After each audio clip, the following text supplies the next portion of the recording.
The question is, the main objective of any organization should be to utilize human and material resources to the maximum possible advantage.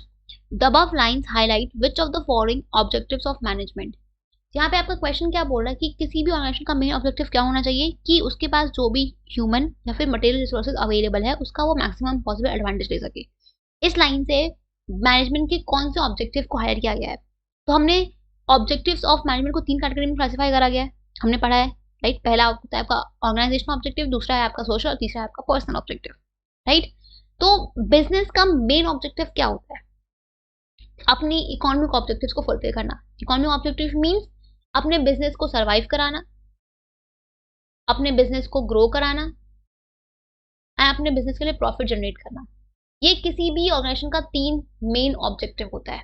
और ये objective आप कैसे achieve कर पाओगे? जब आप अपने ऑर्गेनाइजेशन में जो भी आपके पास अवेलेबल ह्यूमन या मटेरियल रिसोर्सेज आप उनको फुल्ली यूटिलाइज करो, ठीक है। तभी तो आप अपने बिजनेस के लिए इतना प्रॉफिट जनरेट कर पाओगे, इतना अपने बिजनेस को से इतना रेवेन्यू अर्न कर पाओगे कि अपने कॉस्ट को कवर अप कर सको, अपने रिस्क को कवर अप कर सको, आप अपने बिजनेस को ग्रो करा सको, एक्सपैंड करा सको, राइट।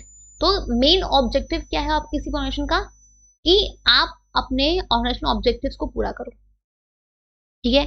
तो मैनेजमेंट क्या है? It is responsible for setting and achieving the objectives of the organisation, that is your organisational objectives. तो इससे आपका कौन सा ऑब्जेक्टिव का पता चलता है? That is your organisational object, that is option number 1, ठीक है।